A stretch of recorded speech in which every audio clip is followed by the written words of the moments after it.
Two recent polls conducted by the Labour movement are showing that workers are fearing for their jobs, and it spurred further calls for what's called a transition support package for retrenched workers.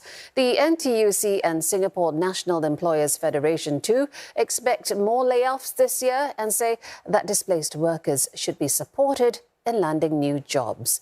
In the first survey conducted between December and January, 40% of Singaporeans felt they were likely to lose their jobs in the next 3 months. That's compared to 25% in the same period last year.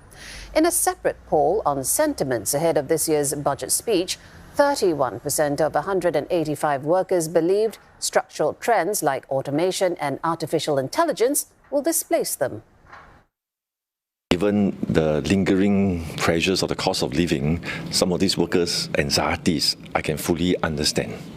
So in the year ahead, we hope that we can take some proactive action, especially in the budget, to support workers, especially if they are displaced. How can we think about a transition support package, either in finances or upskilling, reskilling kind of support for a person seeking new opportunities in a more challenged work environment? The efficiency in terms of how we balance basically our resources, that's very important. Because skills, talent, people is actually our most important resource. In fact, the only resource I could think, right, our human talent. So if we don't maximize that, we don't cultivate them to the fullest potential, then we are not doing ourselves justice. And very hard for us to compete, right, in the international stage.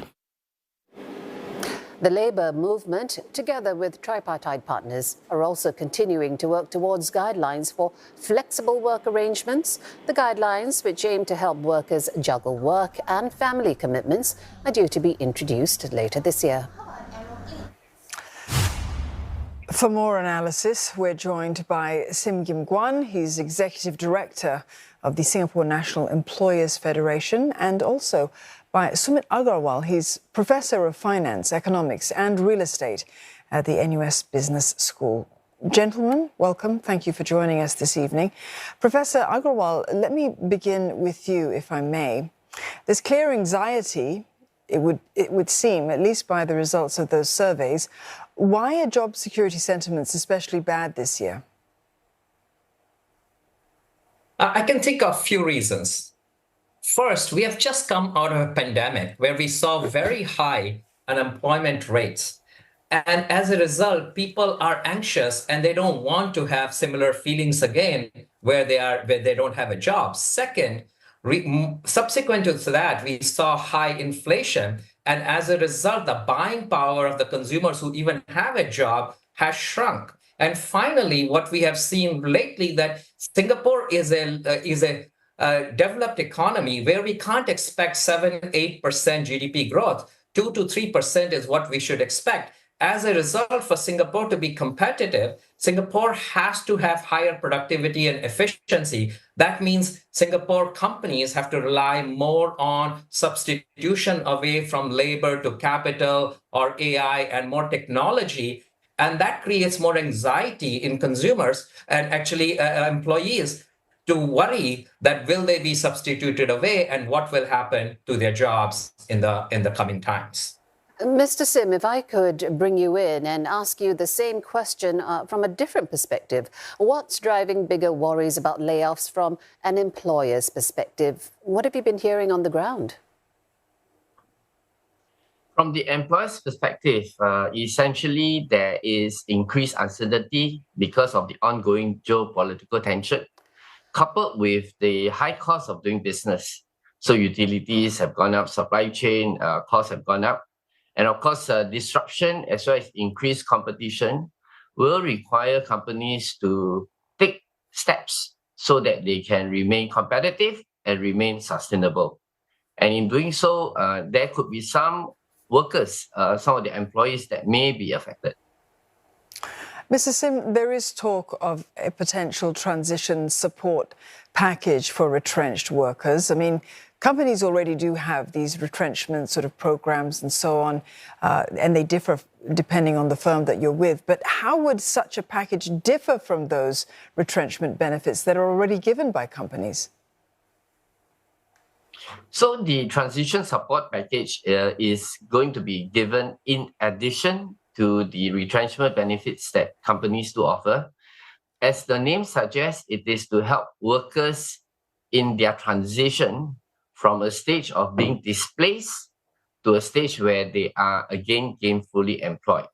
And to help them in process, there could be potentially funding that is provided to support them in upskilling and reskilling, especially for newer job roles.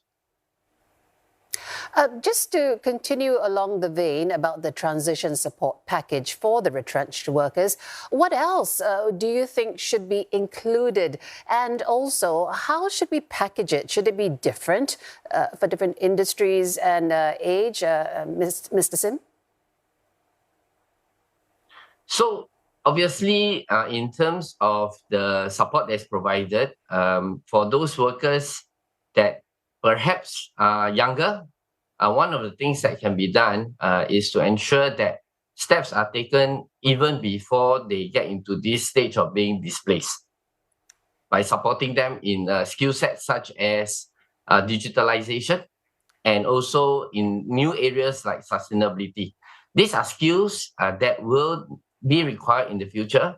And if workers are provided with support to already acquire such skill sets at this point in time, then perhaps their ability to transit into newer roles, even as their current roles are made redundant, will result in them being highly employable and perhaps not being displaced in the first place.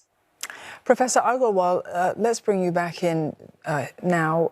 Not all countries have retrenchment support or similar retrenchment support. Talk to me about what the impact might be in providing this type of retrenchment support. Is there a possibility that workers might become reliant on payouts like this? I mean, does it risk at all Singapore moving closer to becoming a welfare state? I mean, it all depends on how it is designed and packaged and how long it is and who gets it. For example, if it is all about upscaling, reskilling, then it cannot become a welfare state. But if it is purely giving out cash and undetermined and for everybody, and then we kind of have this slippery slope argument where people realize I'm better being unemployed than looking for a job, what we see in America and in Scandinavian countries. But clearly, I don't see that as being how Singapore will implement any such package. I mean, I think what has been said earlier, providing purely a transition program that could be financial support, but also reskilling them. Universities can play a big role in this part, offering minors in, say, in technology or sustainability for students who are coming out, but also bringing in lifelong learning. Students can go back to all the various universities in Singapore. That will help a lot. And Prof, at the end of the day, who should fork out for this transition package? Would you say it's the government's job to fund such support, or a shared responsibility between firms, even the workers coming on board? I mean, I think initially some of this burden should fall on the government. I mean, the companies themselves are already stretched and the workers have really gone through a lot in the last few years. So I think initially the government can say it could be the taxpayers who is providing a lot of the burden. But slowly, as we transition into a longer plan of restructuring the economy and reskilling the people, then it can be a shared responsibility with the companies who realize they also benefit when actually employees are upskilled and reskilled. Well, thank you both for joining us this evening. Sim Gim Guan from the Singapore National Employers Federation, as well as Sumit Agarwal, Professor of Finance, Economics and Real Estate at NUS Business School.